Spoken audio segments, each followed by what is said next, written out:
If my grandson hadn't warned me, I might have died at my own daughter's dinner table. The night looked perfect from the outside, Christmas lights flickering, fake carols playing from a tiny Bluetooth speaker hidden behind the nativity set, and a table loaded with food like something from a holiday commercial. But even pretty things can smell rotten underneath.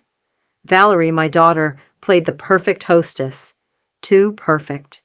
Her smile was painted on like makeup, glossy and controlled. She moved around the table gracefully, adjusting candles, fixing napkins, laughing at nothing. James, her husband, kept his eyes on the plates, serving food like a waiter scared of losing his job. He didn't look at me once. Eli, my grandson, sat beside me. His little hands kept folding his napkin into shaky triangles. He wasn't smiling. Children don't fake emotions. They feel danger before adults do. "Mother," Valerie said sweetly, holding up a deep green bottle, "a special wine I've been saving for tonight. Just for you." She poured only my glass, slow, careful, like she was filling a grave. The smell hit me before the wine settled. Not fruity, not sweet, sharp, metallic. "Have just one," she said, smiling wider. "It'll help you sleep." Sleep, not relaxed, not enjoy. Sleep. I lifted the glass, not to drink, but to stall. My hand shook slightly, but I disguised it as politeness. Before the glass touched my lips, Eli leaned closer. His voice was barely a breath. "Grandma, don't drink that." Everything stopped. My heartbeat, my breathing, even the music seemed to pause. I pretended to sip, pressing my napkin to my mouth. The wine soaked into the cloth instead of my throat. Valerie watched me like a cat watching a mouse. Waiting. She thought I didn't notice, but I did. She didn't drink from her own glass, not a single drop. The rest of dinner was a game, a silent war hidden beneath fake laughter and forced compliments. She talked about last year. "Remember when you dropped the gravy boat, Mother?" James laughed weakly. Eli stared at his plate. I smiled like it was funny, like I didn't know I was sitting inches from poison. Every moment felt staged. Her bracelet flashed in the candlelight again. Silver. 2 engraved letters. M.H. I didn't know what they meant. Yet. But I knew one thing. That bracelet didn't belong to her. Someone else had worn it before. Someone who wasn't here tonight. Someone I had buried. I swallowed nothing and kept smiling, because pretending is sometimes the only weapon an old woman has. I kept the conversation going. Weather, church, bread rolls, anything to keep her calm, anything to buy time. When she stood to clear plates, she picked up my untouched glass immediately and washed it under running water like she was erasing evidence. Eli's small hand slid into mine under the table. Damp. Scared. I squeezed back, steady, calm, because now I was sure. This wasn't a misunderstanding. This was planned. When the plates were cleared, Valerie lit another candle, unnecessary, but symbolic. "A warm house is a safe house," she said, as if quoting scripture. I wanted to tell her warmth meant nothing without honesty, but my tongue stayed still. Eli's whisper haunted me. "Don't drink that." The words looped in my chest like a warning bell muffled by decorum. I smiled instead, thanked her for dinner, and folded my napkin carefully to hide the stain of the wine I hadn't swallowed. The final toast came without warning. Valerie raised her own glass again, that same perfect smile painted back onto her face. "To family," she said once more, slower now, each word deliberate. I matched her motion, holding my glass just high enough. "To truth," I answered softly. Her eyes narrowed, faint but sharp enough to notice. The violin's last note trembled through the air, and the candle nearest the window flickered as if it understood the secret between us. When the music stopped, silence arrived like snow. Gentle, deceptive, absolute. James stood to check the oven, and Eli leaned close once more, his voice smaller than a breath. "She's watching you, Grandma." I didn't look up. I know, I whispered. My reflection in the darkened window was steady, composed, older than I'd felt an hour ago. I reached for my water instead, sipped, and met Valerie's gaze across the table. Her smile never wavered, but her hand around the stem of her untouched glass tightened until her knuckles blanched. And in that tension, that fragile truce of manners and malice, I knew one thing for certain. This wasn't the first time she'd poured a drink she didn't intend to share. The candle beside her guttered once, throwing a brief flare across her bracelet, and the letters gleamed one last time before the flame died down. Valerie's glass stayed full, untouched, as she raised it toward me with that same calm smile. I mirrored her motion, and for a heartbeat, the two reflections, hers and mine, blurred together in the candlelight, indistinguishable, like truth and lie sharing the same glass. Morning came soft and sour, the air thick with the smell of overcooked bacon that someone had tried to save with maple syrup. Frost mapped thin silver rivers down the window panes, and every room felt 1 degree colder than it should. I moved carefully through the quiet, the ache behind my eyes like a bruise. I hadn't drunk a single sip last night, yet my body floated as if I had. The house, my house, felt unfamiliar, staged, like a photograph of someone else's home. In the kitchen, sunlight spilled across the counter, too bright against the pale marble Valerie loved. 2 glasses waited in the sink, side by side. One was spotless. The other caught the light strangely, a faint bluish stain clinging near the rim like watercolor left to dry. I ran my thumb along the edge, and a tiny chill shot up my wrist. "You really went overboard, Mom," Valerie called from behind me, her voice light as whipped cream. "You must have had more wine than you remember." I turned to her slowly. "I didn't drink," I said. She laughed, the sound rehearsed. "Oh, you were tired. Maybe that's why it feels fuzzy." The frying pan sizzled again. Oil spat and popped like little warnings. The smell of citrus cleaner drifted from the counter where she'd already scrubbed every trace of dinner. I stood there watching her wipe the same spot twice, her back perfectly straight, movements too clean. The sponge squeaked against porcelain, a noise too loud for morning. Eli wasn't in sight. His cereal bowl sat half-finished, milk turning pale gray at the edges. "Where's Eli?" I asked. "Upstairs," she said, not turning around. "He's drawing, I think." Something in her tone said, "Don't ask more." I made myself useful, or at least appeared to. The old trick of staying invisible through motion. I opened the cabinet above the stove to fetch my medication, though the dizziness in my head told me something was already wrong. The bottle waiting for me wasn't the one I'd left there yesterday. New label, same dosage, but different font. Cleaner, sharper, unfamiliar. I brought it to the window to see it clearly in the light. MH Pharmaceuticals. The same initials from her bracelet, the same faint blue I'd seen on the rim of my glass. Coincidence rarely wears perfume that strong. "Need help?" Valerie asked, her hand suddenly on my shoulder. I startled. She gripped just a second too long before letting go. "No, I'm fine," I said. The bottle slipped slightly in my hand, the pills rattling like dice. I wanted to ask her where she got them, why she'd replaced mine, but my throat tightened on the words. Confrontation with her was like shouting through fog. Your own breath comes back to choke you. "You should rest today," she said. "You were confused last night." Her smile was pure kindness with the pulse of command beneath it. I nodded because resistance would only mark me as weak. "Maybe later," I murmured. I placed the bottle in my pocket instead of swallowing what she offered. She pretended not to notice, but her eyes lingered 1 heartbeat too long on that pocket. I stepped out of the kitchen. Behind me, the door clicked softly, then locked. The sound was gentle, almost polite, but it carried a finality that froze my blood. I stood in the hallway, the citrus cleaner still biting the back of my throat. The house creaked around me, old bones settling, or maybe listening. Upstairs, my room smelled faintly of lavender sachets I'd packed years ago, but the scent had gone stale, dulled by closed air. I sat on the bed, fingers trembling as I twisted the pill bottle open. The tablets inside were smaller than the ones I'd taken for years, chalky instead of smooth, faint blue instead of white.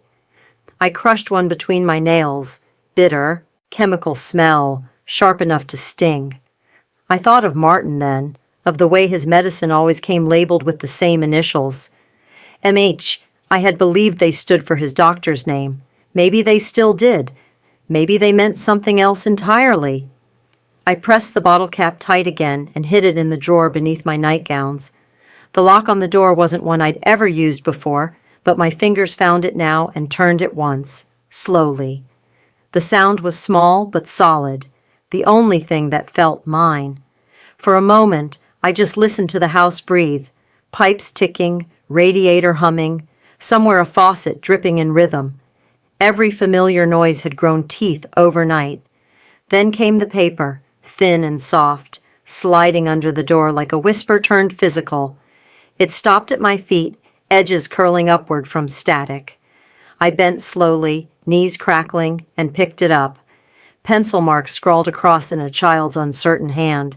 She hurt Grandpa. 3 words, each pressed hard enough to dent the page. My throat closed, the room tilted, and for the first time since Christmas Eve began, I felt real fear, not the kind that makes you tremble, but the kind that turns your heart into a locked drawer. I stared at the words until the lines blurred, until I could almost hear Eli's small voice whispering them in the dark. Then I folded the note once, twice, and slipped it into my robe pocket beside the bottle.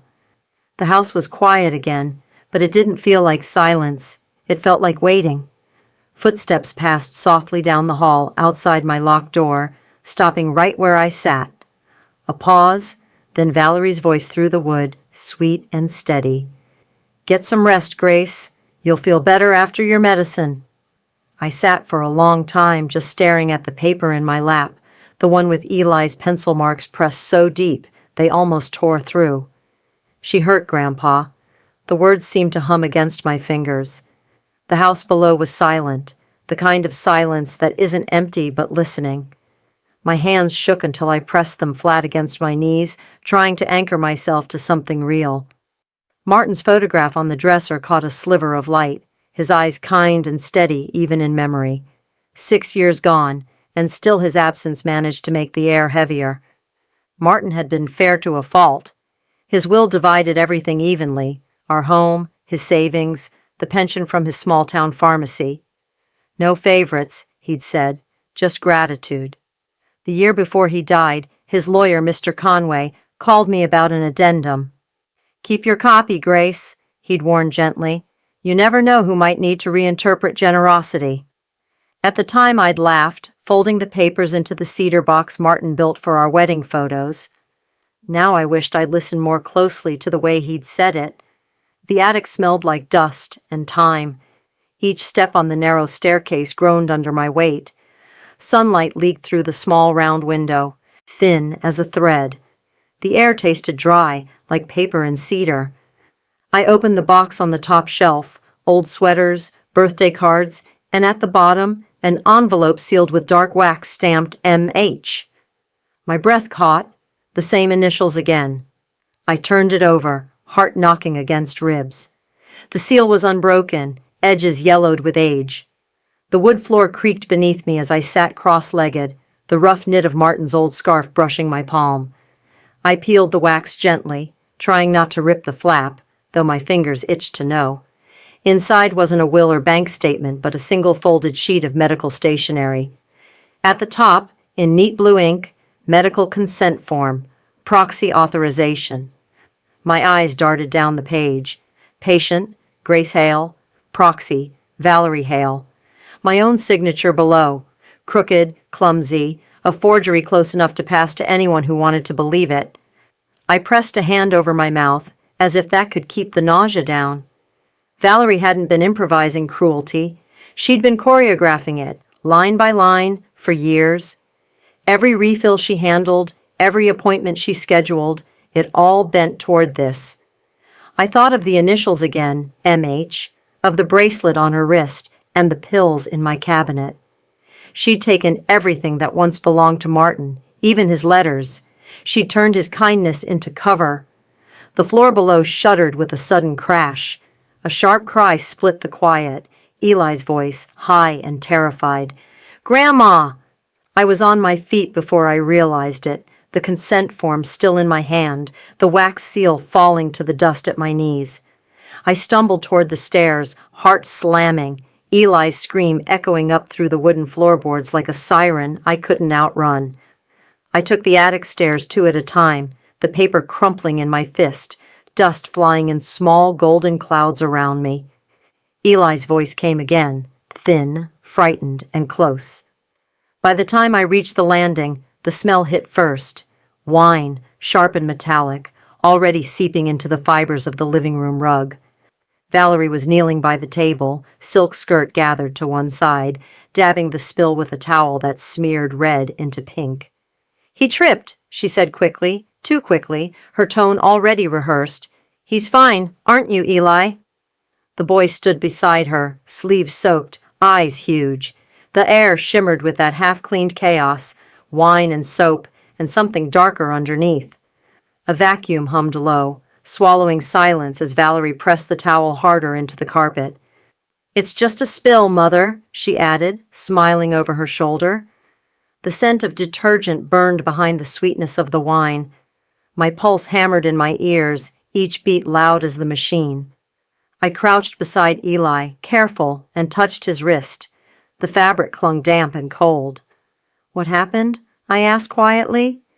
"She told me not to tell you," he whispered, voice so small I almost missed it. The vacuum shut off with a pop. Valerie rose, smoothing her skirt, her face calm, but her breathing off rhythm. "He's fine," she repeated. "Children are clumsy." The towel in her hand dripped faint pink streaks onto the floor.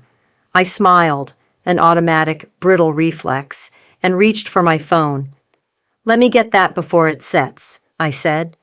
The camera clicked once, the flash too bright in the dim light. For a moment, the blue tint on the carpet glowed faintly, exactly like the residue on last night's glass. I felt the small triumph of recognition bloom in my chest, quick and secret. Valerie turned to the sink, rinsing the towel with unnecessary force. "You don't need pictures, Grace," she said, not looking back. "I'll have it cleaned properly." I slid my phone into my pocket, fingers trembling. "Habit," I murmured. Martin used to say evidence beats memory. The line came out too smooth, and she caught it. She turned, eyes sharp, and in that instant, all her softness returned like a curtain pulled closed. "I'm sorry, Mother," she said suddenly, stepping toward me. "I overreacted last night. I shouldn't have teased you." Her arms came around me before I could move, warm, perfumed, too tight. The silk of her blouse whispered against my cheek, and for a second I thought of comfort, then realized it was performance. She pulled back, eyes glassy with a practiced shine. "Let's not fight," she whispered. I nodded because resistance takes energy I didn't have. My heart thudded unevenly against her shoulder, and when she finally let go, I felt the air rush back into my lungs like release. Then a soft ping cut through the quiet. I slipped my phone out, screen glowing faint blue. Upload failed, file deleted. My hand went cold. Valerie smiled, voice sweet as honey. "Dinner in an hour?" she asked. I smiled back and said yes, though the floor between us still shimmered faintly where the wine had bled through the threads. As she turned away, I caught the faint reflection of myself in the dark television screen, holding an empty phone, and behind me, the carpet still whispering its secret in blue. The house had settled into its false peace, the kind that feels borrowed from a photograph, still composed, too deliberate. The Christmas tree glowed softly in the corner, lights pulsing red and gold against the window pane. I sat wrapped in a wool blanket, the same one Martin used to drape over my shoulders when I read too late into the night. The smell of pine lingered, sweet and sharp, mingling with the faint hum of the refrigerator from the kitchen. Across the room, Eli slept curled on the sofa, his cheek pressed into the crook of his arm, one small hand clutching the edge of the throw pillow like a secret. I tried to read, but the words blurred, swallowed by the images of the evening, the blue stain, the deleted photo, Valerie's calm eyes when she lied. My pulse still raced in shallow waves that I couldn't quite calm. I closed the book, folded the blanket tighter, and listened to the quiet hum of the house. Somewhere water dripped into the sink, rhythmic as a clock. I could almost believe we were safe in that stillness, but safety in this home had become an illusion made of manners and half-lit rooms. A faint buzz broke the quiet. I turned my head. Valerie's phone, abandoned on the kitchen counter, lit up once, screen facing the ceiling. I hesitated before standing. The wood floor was cold against my feet, and the blanket dragged softly behind me as I crossed the room. The message preview glowed white for 2 seconds before fading. Lab-confirmed potency. Mix a small dose. My breath caught. My hands, suddenly slick, hovered over the phone. Every instinct told me to leave it be.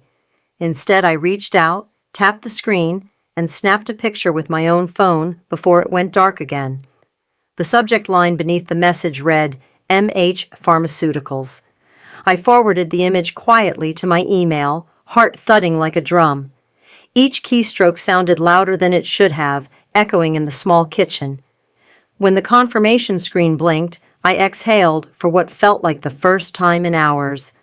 My reflection on the black glass door of the oven stared back at me, tired, older, but steadier than I expected. For the first time since last night's toast, fear began to turn into something sharper, a plan forming in its shadow. I remembered Martin then, sitting at his desk 6 winters ago, sorting pill samples, labels turned upward. Always check the supplier, he'd told me. Names change, but fingerprints don't. The brand name on my own new prescription, MH, wasn't a company. It was a signature, a ghost hiding in plain sight. My heart ached with the realization that Valerie hadn't just inherited Martin's space in the house. She had taken over his medicines, his trust, his habits. She'd learned enough to use them against us. The lights on the tree blinked twice, shifting color, a pulse that almost matched my breathing. I watched Eli's small chest rise and fall. He murmured something, turning his head against the pillow. Grandpa said, "Keep the locket safe," he whispered in sleep, the words breaking the air like a quiet bell. My throat tightened. "What locket?" I asked softly, though he was already back to his dreams. I sank into the armchair beside him, mind racing. The locket, Martin's old pocket charm with a photograph of us on our wedding day, had been missing since the week after his funeral. Valerie claimed she'd put it in a keepsake box for safekeeping. But if Eli mentioned it now, it meant he'd seen it recently, maybe even touched it. The memory of Martin's steady handwriting on the back of that photo burned behind my eyes. Truth survives the patient. I rose quietly and walked to the hall, blanket trailing behind me like a shadow. Upstairs, my jewelry box sat untouched for years, a relic of another life. If the locket was there, it might hold the answers I hadn't dared look for. But before I could take a step, a sound froze me, the slow creak of the top stair, one deliberate weight at a time. The lights from the tree flickered across the ceiling. Valerie's shadow stretched long and thin down the staircase wall, her figure framed by the glow. I slipped back toward the sofa, heart hammering so hard I could hear it. She paused halfway down, listening, her outline motionless. The refrigerator hummed again, loud in the silence. Then her voice floated softly through the dark. "Still awake, Mother?" I kept still, eyes on the dim reflection of her bracelet in the tree light, its silver glint catching one last time before the house returned to silence. When dawn slipped through the curtains, I lay still on the couch, eyes half closed, letting my breathing mimic sleep. The wool blanket itched faintly against my wrist. Every sound in the house carried meaning now. The groan of a pipe, the soft tap of footsteps overhead. Valerie moved with her usual morning rhythm, coffee grinder, cupboard door, hum under her breath. When the front door opened and closed, the silence that followed felt like air returning to a room after a storm.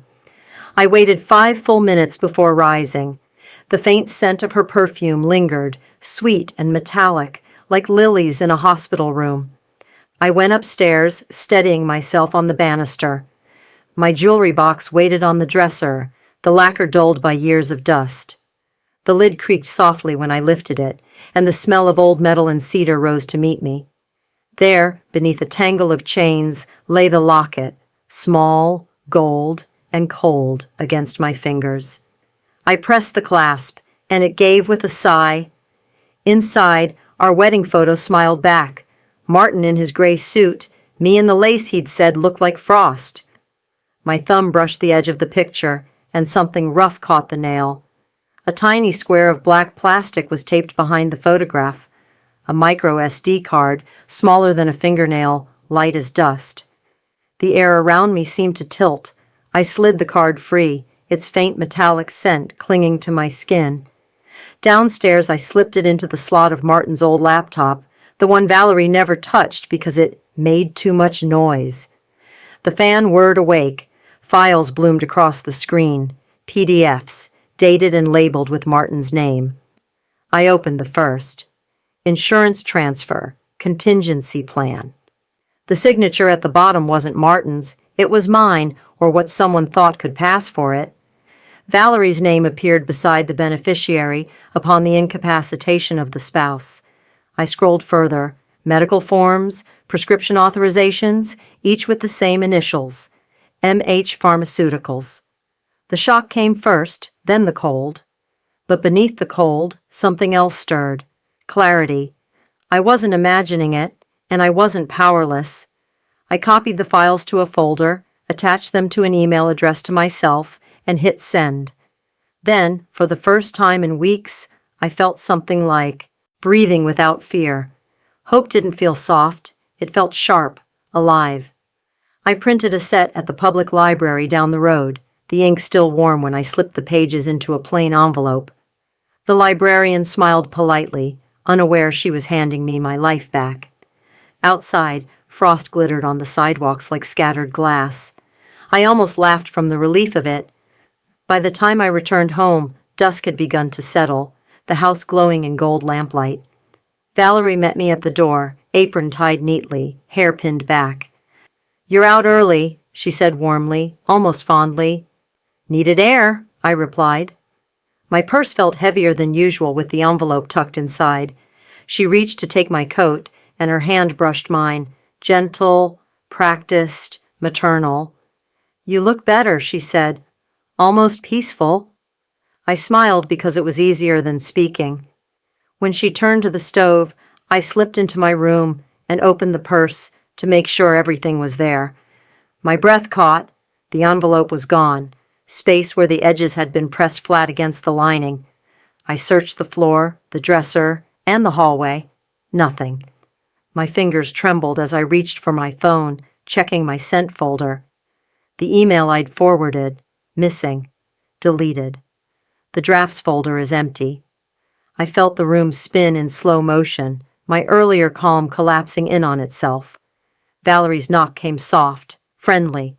She leaned against the doorway, holding a tea tray like a perfect nurse. "Chamomile," she said. "Good for nerves." Her eyes glowed with an easy confidence that froze my throat. "I saw your email drafts," she added lightly, setting the tray down. "You shouldn't worry about old paperwork, Mother. Those things get confusing." Her smile widened, slow and knowing. "I'll take care of it for you, Chir," she said. "You just rest." The door closed with the sound of finality, the soft click of victory being borrowed before it's truly earned. Christmas morning arrived draped in careful normalcy. The house smelled of cinnamon rolls and butter glaze, of comfort trying too hard to convince. Valerie moved through the kitchen in her red dress, humming a carol under her breath, her voice syrupy and slow. "Mother, sit here," she said brightly, pulling out the velvet chair at the head of the table. "You deserve the place of honor." Her hand rested on my shoulder for a moment too long, warm but possessive, and when she walked away, the air felt cooler where her touch had been. I lowered myself into the chair, fingers grazing the soft fabric of the armrest, its nap crushed flat under my grip. The others trickled in, James still in his slippers, trying to keep the peace through cheer, and Eli, half awake, rubbing his eyes, his hair tousled like he'd wrestled with dreams. The lights on the tree blinked behind him, soft and rhythmic, like a pulse, keeping time. "Merry Christmas, Grandma," he said, his smile thin but brave. I reached for his hand beneath the tablecloth and squeezed once, quick and quiet, a code between survivors. He squeezed back. Across the table, Valerie's silver bracelet caught the morning light, those two letters, M.H., gleaming faintly like initials on a tombstone. We ate in the kind of politeness that aches. The carols played low from the radio, a piano soft enough to hide the tension beneath it. Valerie brought a silver pitcher from the counter, steam curling faintly from its spout. "Hot cider," she announced, voice bright as tinsel. She moved clockwise, pouring James's cup, then Eli's, and finally mine. I noticed the difference immediately. She poured from the pitcher only once, directly into my glass, her wrist careful, precise. A small clink followed, almost inaudible, as if something tiny had struck the bottom. "You'll like this one," she said. "Special recipe." My heart began its quiet, traitorous pounding. The smell rose to meet me, spiced apples, nutmeg, and something faintly metallic underneath, the same false sweetness that haunted my dreams since that first toast. I faked a cough, covering my mouth with the napkin, and lowered the glass back to the table before it touched my lips. "Still a little queasy," I said softly. "I'll sip later." Valerie's smile didn't falter, but her eyes held mine a heartbeat longer than politeness allowed. She placed the pitcher aside, lifted her own untouched cup, and said, "To family." Eli shifted in his chair, leg bouncing beneath the table. His small hand brushed mine, clammy with nerves. I caught his gaze and shook my head slightly. He swallowed hard, eyes darting toward the glass near my plate. Before anyone noticed, I leaned forward to reach for a cinnamon roll and, in one slow motion, slid my cup a few inches sideways, placing it beside Eli's plate as if by accident. The shift was silent, casual, practiced from a lifetime of tidying up after others. Valerie turned to refill James's cider and missed the sleight of hand entirely, or so I thought. The room buzzed with conversation about presents. Valerie clapped her hands, bright and commanding. "Gift exchange time," she said. Wrapping paper crinkled, laughter sounded too sharp, too rehearsed. I smiled when I was supposed to, nodded when expected. My heart beat high in my throat, every pulse a warning. I couldn't stop watching her, even when she pretended not to look. Her smile was a curtain, closed, perfect, and dangerous. She handed me a box wrapped in gold paper. "Open it, Mother," she said. "Something special." My fingers trembled as I pulled at the ribbon. Inside lay a silk scarf, ivory with delicate blue embroidery along the edge, the exact shade of that faint residue I'd seen twice before. I felt my breath catch, though I smiled as if touched. "It's beautiful," I said. "You always have such taste." "It suits you," she replied. "Pure, simple." The way she said simple lodged in my throat like a splinter. Eli leaned closer, pretending to reach for another roll. His lips barely moved when he whispered, "Grandma? She said your glass has Grandpa's medicine." I froze, every sound around me dimming into a dull roar, the laughter, the paper tearing, the distant carol on the radio. "What did you say?" I whispered back, but his eyes widened, warning me not to repeat it. My gaze drifted to the silver pitcher, still half full, steam thinning into the air. Valerie turned toward me then, her voice sweet and steady. "Don't let your drink get cold, Grace," she said, eyes glinting. "It's meant to help your heart." Laughter rippled around the table like a performance, brittle and too loud, every note of it wrong. My hands stayed folded in my lap, the silk scarf Valerie had given me resting like a quiet thread against my collarbone. The air smelled of cinnamon and nutmeg, holiday sweetness disguising the metallic ache beneath my ribs. "Another roll, Mother?" Valerie asked, her smile stretched thin. "No, thank you," I said. My throat felt lined with sand. Each breath tasted faintly of cider I hadn't touched. When she turned to refill James's cup, I rose carefully, hand to my chest. "Just going to stretch my legs." The kitchen lights burned bright, too clean, as though the room itself refused to hold shadows. The glass sat on the counter where I'd left it, rim catching the glow of the chandelier. I picked it up, rinsing it under the tap. A faint taste of metal clung to the air as the water ran pink, then clear. I lifted it to my nose, breathing shallowly. Sweet apple, cinnamon, and a whisper of something sharp enough to sting. Even after rinsing, the metallic scent stayed, thin and insistent. I pressed my tongue to the inside rim. Tin, unmistakable. Steam from the dishwasher fogged the window, curling into the faint smell of nutmeg that clung to the air. My hand rested on the marble counter, its chill biting through my skin. I reached for an old spice jar from the cabinet, dumped the contents into the sink, and poured the last of my cider inside. The amber liquid swirled before settling, the faint shimmer of residue glinting at the bottom. I sealed the lid tight and tucked it into my pocket, my heart beating so hard it hurt. Evidence. For the first time, I had something tangible. A soft vibration broke the quiet. Valerie's phone, left near the fruit bowl, lit up again. The screen flashed for just a heartbeat before dimming, but I caught the words clearly. Confirmed dosage worked. No trace by morning. My stomach turned to ice. The hum of the dishwasher grew louder, the rhythm of its cycle pulsing like blood in my ears. I stared at the message until it vanished, my reflection ghosted across the darkened screen. I leaned on the counter, steadying myself, and whispered under my breath, "If they think I'm dying, let them watch me live." The words came out steadier than I felt. Strength didn't arrive in grand gestures. It crept in quietly, disguised as defiance. I tucked the phone's message deep into memory, every word branded there. The murmur of voices carried from the hallway. Valerie's tone was low but sharp, that practiced control thinning now. "It's done," she whispered. "Check her later." My pulse surged. James's voice followed, hesitant, thick with something that might have been guilt. "You're sure?" he asked. "She looked fine." "You'll see," Valerie said colder. "It takes time." The air left the room. I pressed my back against the wall, fingers tightening around the glass jar in my pocket. Through the doorway, I could see only the curve of the banister and Valerie's shadow moving across it. For a moment, I thought I could still pretend, walk out, smile, let the moment pass. But then a small sound behind me made me turn. Eli stood in the doorway, pajama shirt rumpled, eyes wide as moons. He had heard everything. His lips trembled, forming words he couldn't make himself say. I shook my head once, slow, a silent plea for stillness. Behind him, the carol on the radio drifted through the house, soft and haunting.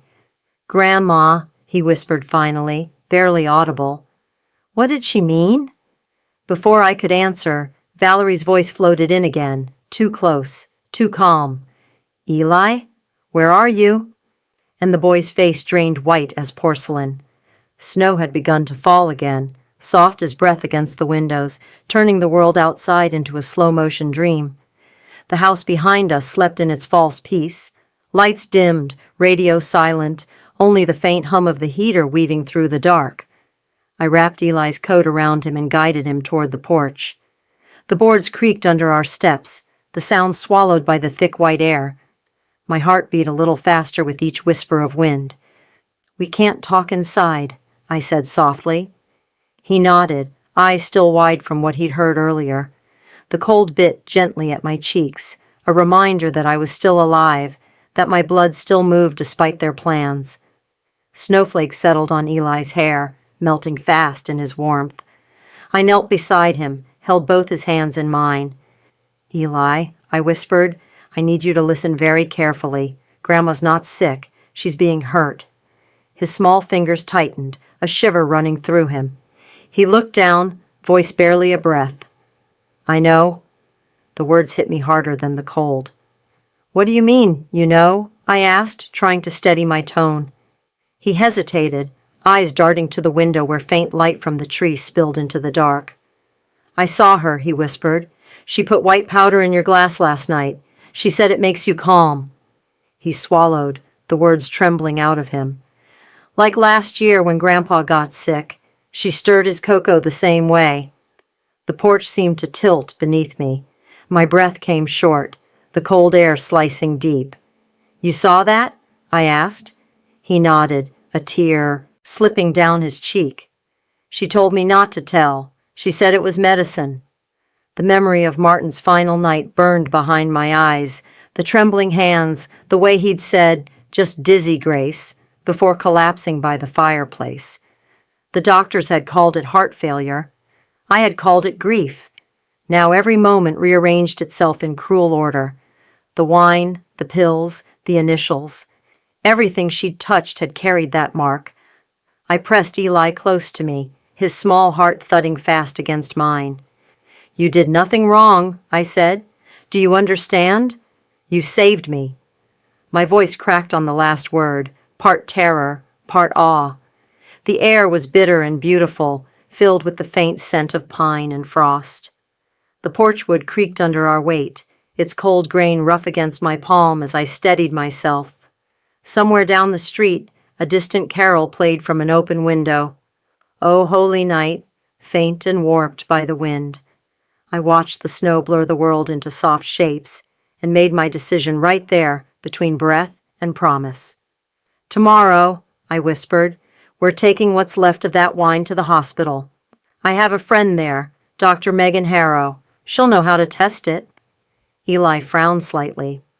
Like the bracelet, he asked. What bracelet? I said, though my heart already knew. Valerie's, he said. It has those letters, M.H., like your friend's name. For a second, the cold vanished beneath a rush of understanding so sharp it stung. Megan Harrow, my old nurse friend, the one who'd helped with Martin's care before Valerie took over. The same woman who'd gone silent afterward, messages unanswered. Valerie had worn her name like a trophy, initials gleaming while their meaning rotted beneath. I looked down at Eli, snow dusting his lashes, his trust a fragile, perfect thing. That's right, I said softly. But Megan's still alive, and we're going to her. The plan formed in my mind like a map drawn in frost, simple, dangerous, necessary. Evidence, witness, truth. For the first time in years, my fear felt useful. I rose, pulled Eli close again, and tucked his head beneath my chin. It's going to be all right, I said, and though I didn't believe it fully, I needed him to. The door behind us creaked open. Warm light spilled out, cutting across the snow. Valerie's silhouette filled the frame, her voice smooth as syrup. Who's out here? She called, her tone rising with feigned concern. It's freezing. The sound of it sliced through the night like glass breaking. Eli pressed closer to me, his breath shaking.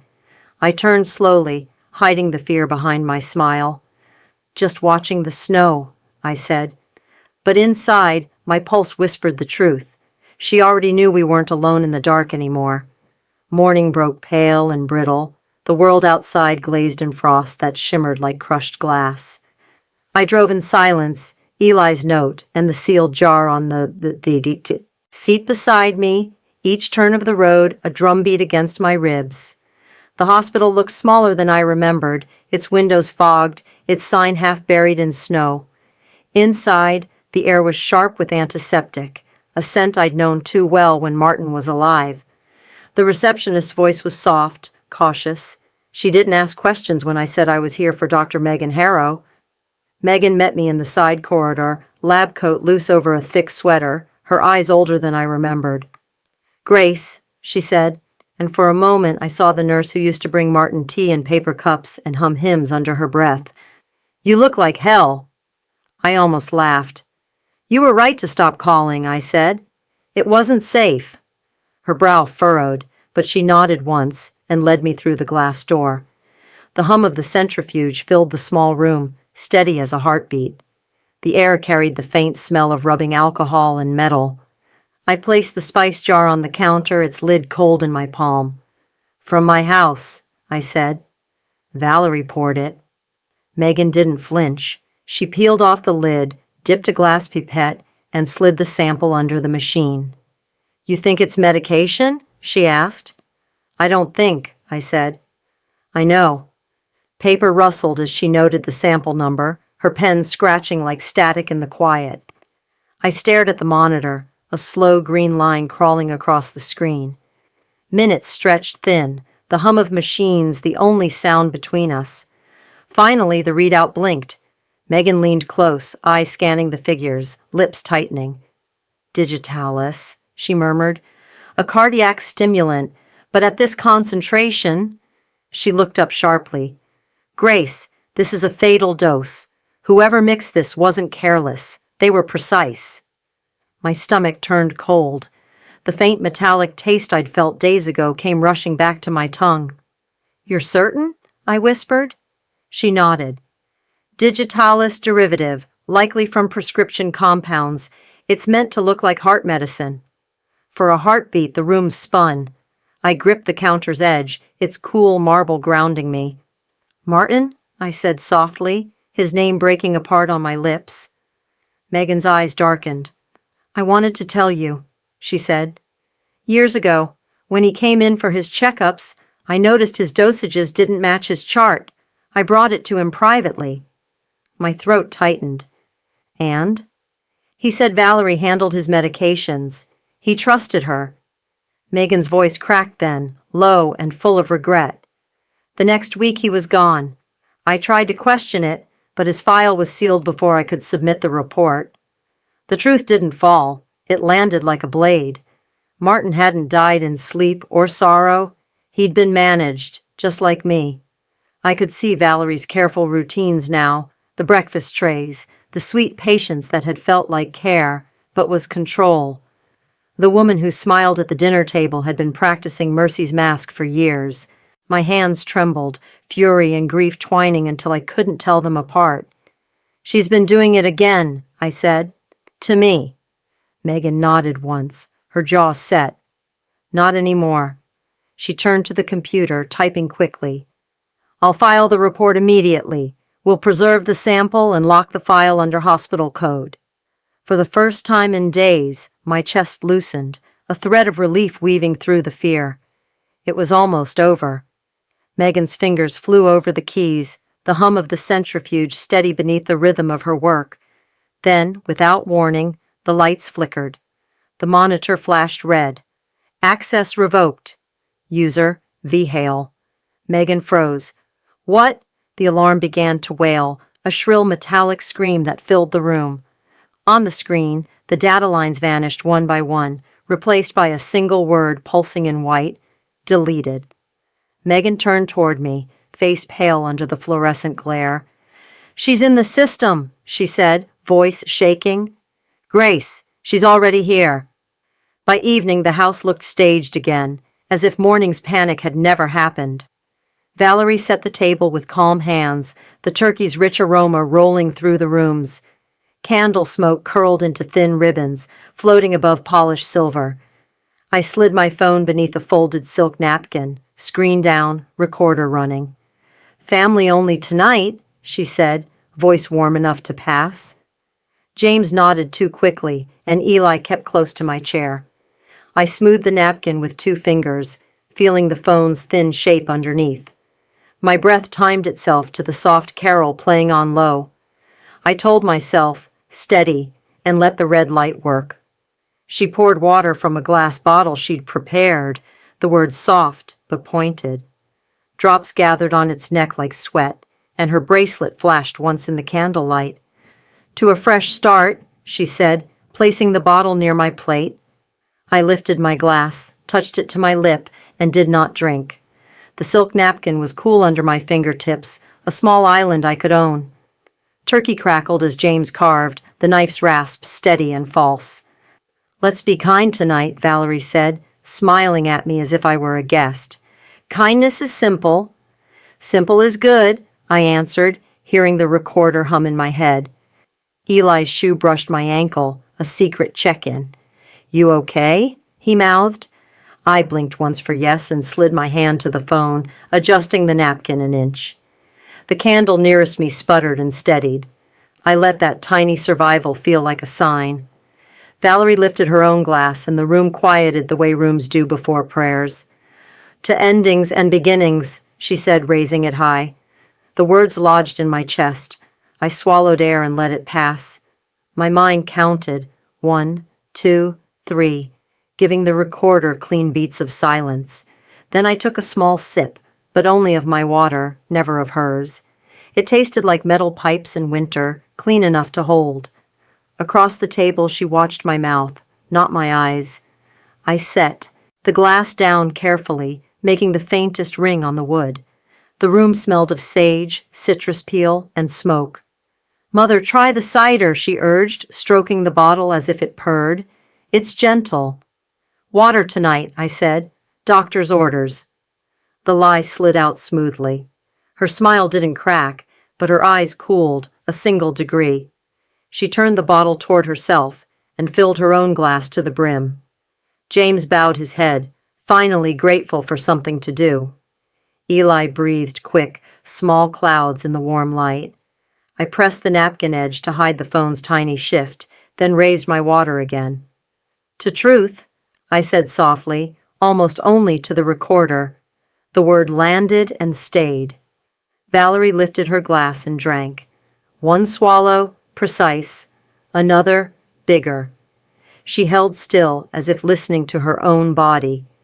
Candle smoke thickened, and a thin line of it drifted toward her face. I could hear the minute scrape of her ring against the glass as her hand tightened. She began to cough, delicate at first, a polite sound a hostess would hide. James looked up, then away, then up again, shame looping on his face. The coughing deepened, rough and dry, the kind that folds a body from the middle. Eli's chair scraped hard against the floor. "Are you all right?" I asked, calm because someone had to be. She reached for the bottle, then pushed it back, then blinked like the room had moved. "It's nothing," she said, but the word broke in the middle. Her fingers went white around the stem. Candlelight cut a sharp line down her cheek. I leaned close enough that only the recorder and she could hear. "That glass was mine," I whispered. The sentence touched her ear like winter. She stared at me, startled, searching for mockery and finding none. Her breath came short now, quick and shallow, like a bird trapped behind glass. The room reeled into noise. James stood so fast his chair toppled backward. "Val," he said, voice cracking. She coughed harder, color draining from her face, a ghost washing her clean. The turkey's scent turned sickly sweet, mixing with smoke and panic. The carol on the speaker hiccuped and kept playing. "Call someone," I said, but no one moved for a second too long. Eli's hands flew to his ears, eyes wide, mouth open around a sound that hadn't arrived yet. The silk napkin slid, exposing the edge of my phone. Its black glass caught the candles like a small, steady sky. Valerie swayed once, twice, still clutching the glass as if dignity could keep her upright. "It burns," she whispered, more to herself than to us. James lunged and caught nothing but air. The bracelet flashed one last time and vanished in shadow as her knees buckled. She collapsed against the table, plates crashing, candles tipping, wax spattering like white rain. Chaos surged. Eli screamed my name, high and terrified, while the recorder kept its red, unblinking eye on the ruin we'd been forced to share. The world smelled like bleach and endings. The hospital corridors gleamed under cold fluorescent light, that same sterile hum I had known too many times before. I sat outside the ICU, hands folded in my lap, the blanket over my knees scratchy and rough. Through the glass wall, Valerie lay still, pale as the sheets that framed her. Machines breathed for her, tubes and wires mapping her quiet rebellion against the very thing she'd engineered. The monitors pulsed with faint green lines, steady, mechanical, indifferent. Each beep felt like an echo from the past, a cruel rhyme with Martin's final night. The same room number, the same hum, even the same faint scent of antiseptic and rubber gloves. The difference was that now I wasn't the one dying. I was the one who'd lived long enough to tell the truth. A police officer cleared his throat beside me. "Mrs. Hale?" he asked. "Detective Marsh will see you now." They led me into a small interview room, the air thinner somehow, the soundproof walls swallowing even the tick of the clock. Detective Marsh sat across the table, mid-40s, calm eyes, a notepad already open. "We've reviewed your phone recording," he began, voice even. "You did record the entire dinner?" I nodded. Everything from the toast to the moment she fell. He leaned forward slightly. "It matches the toxicology results.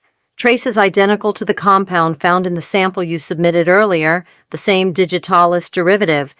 That substance wasn't in your bloodstream, Mrs. Hale, but it was in hers." For a second, I couldn't breathe. The vindication was too heavy to feel like relief. "So you believe me?" I asked quietly.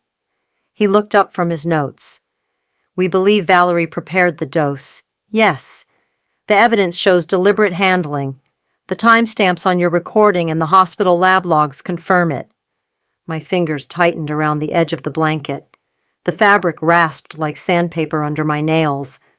"I wasn't trying to hurt her," I said, voice low. "I only stopped pretending." Marsh gave a slow nod. "That distinction matters. It'll matter to the DA."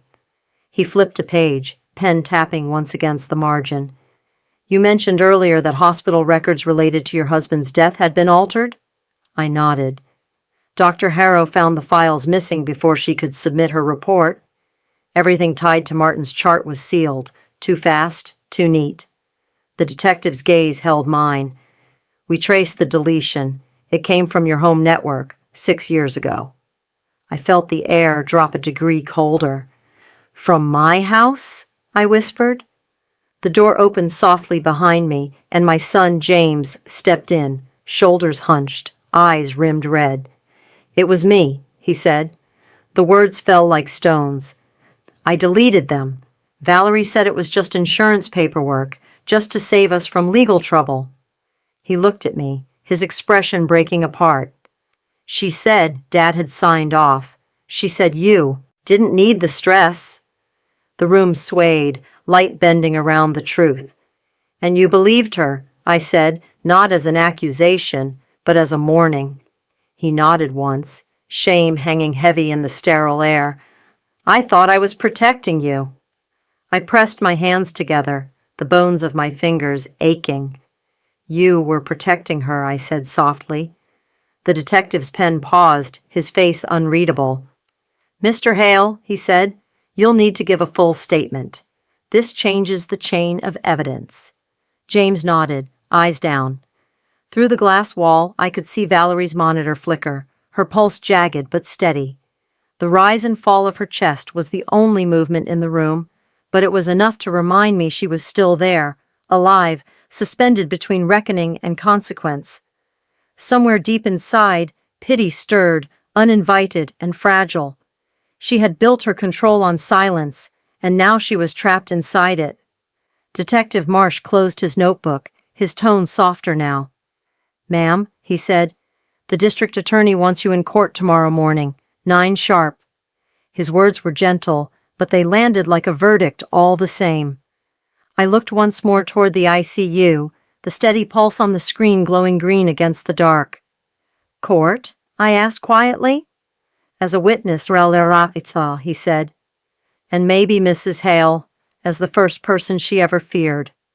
The courtroom smelled faintly of wood polish and old paper, a scent that lived somewhere between history and confession.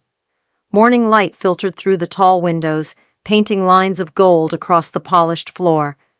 I sat at the witness table, hands folded neatly, the grain of the oak smooth beneath my fingertips. Across the aisle, Valerie sat in a wheelchair, frail but conscious, her skin the color of porcelain left too long in sunlight.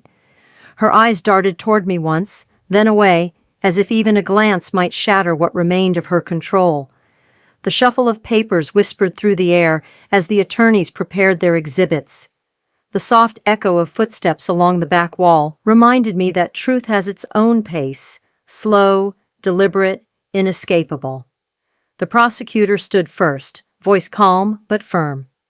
"Your Honor," he said, "we will show that the defendant, Mrs. Valerie Hale, systematically manipulated medical and financial records over a span of 6 years, resulting in the wrongful death of her father-in-law, Martin Hale, and attempted harm toward her mother-in-law, Grace Hale." His words fell clean and sharp, no louder than they needed to be. The evidence unfolded like a slow unwrapping of grief. Forged prescriptions, duplicate insurance policies, digital logs with Valerie's initials embedded in every false entry. The hospital's restored files appeared on the projector, line by line, timestamp by timestamp. I watched the same dates I'd once lived through, each one now proof instead of memory. "The deleted records," Chiu, the prosecutor, said, "were recovered from a backup drive by Dr. Megan Harrow." My chest tightened at her name. She wasn't here to see this, but her truth had outlived her silence. When Eli took the stand, the air shifted. He was small behind the rail, legs barely touching the floor, his hands clenched around the edge of the witness box. "Do you remember what Mrs. Hale told you?" the attorney asked gently. He nodded, voice trembling but clear. "She said not to tell Grandma," he whispered. "She said it was medicine that made her calm." Every word landed like a heartbeat, slow and exact. Valerie flinched once, barely visible, but enough. The defense attorney stood, her tone measured, controlled. "Mrs. Hale was suffering from stress and exhaustion," she said. "She made tragic choices, not malicious ones." I watched Valerie's fingers twist together in her lap, her wedding band glinting weakly under the courtroom lights. For years, she had built her authority from tenderness, her cruelty wrapped in the language of care. Now that the mask cracked under the sound of her own child's testimony, the bracelet she wore, always that same silver gleam, caught my eye again. In the evidence photo, its underside was visible for the first time. The initials etched there, M.H. The prosecutor held it up.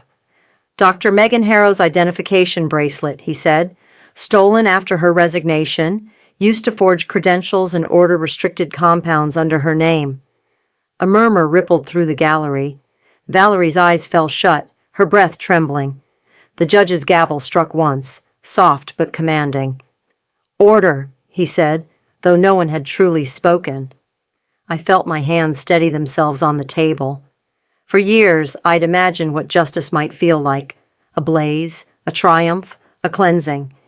Instead, it arrived like this: quiet, disciplined, without spectacle.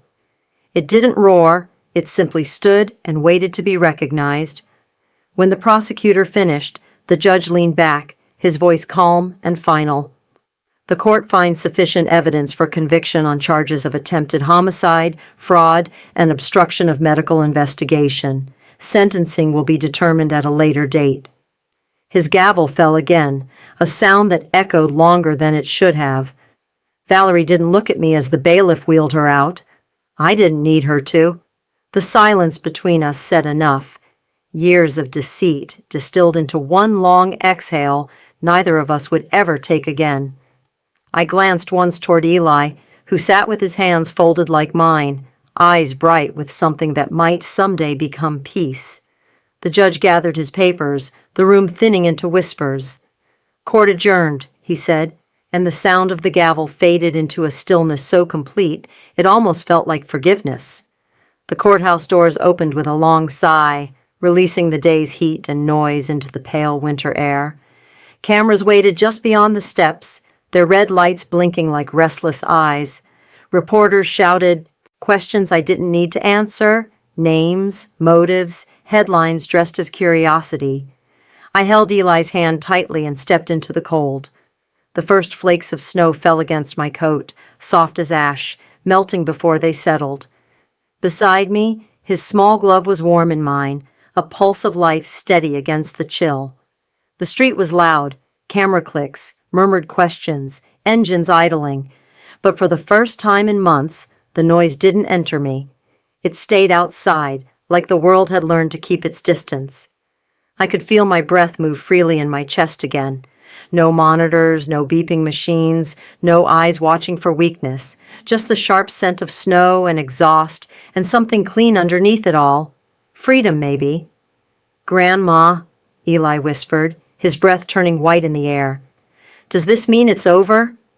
I looked down at him, the question too big for his small voice. "It means it's beginning," I said softly. His fingers tightened around mine. He didn't ask what I meant, and I didn't explain. The courthouse clock struck noon behind us, each chime echoing through the square. A hand touched my shoulder. Detective Marsh stood there, coat collar turned up against the wind. His expression was softer now, the edge of duty replaced by something almost kind.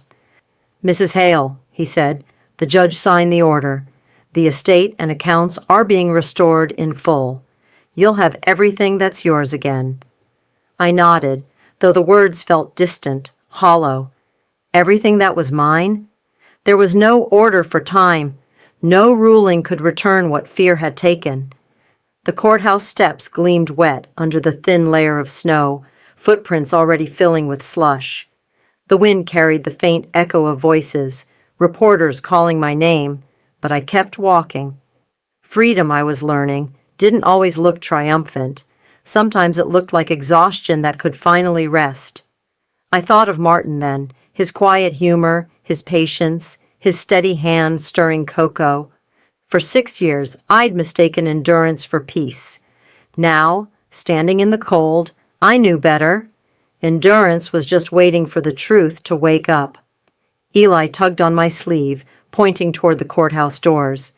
Detective Marsh was returning, something small glinting in his hand. "Almost forgot," he said. "Evidence release." He placed the locket in my palm, the one that had held the memory card, the one I'd nearly forgotten in the storm of trial and testimony. Its surface was worn smooth, faint traces of fingerprint oil shining where Martin's hand must have touched it years ago. I turned it over. The clasp clicked open, familiar as breath. Inside, the tiny photograph of us, Martin's grin caught mid-laughter, my hair windblown from that long-ago afternoon, had faded, the colors ghosted with time. But behind the photo, etched into the metal itself, was a line I hadn't seen before. "Truth survives the patient." The letters were shallow but deliberate, cut by a hand that knew he wouldn't get another chance to speak aloud. The words settled in me like warmth, seeping through cold bone. Truth survives.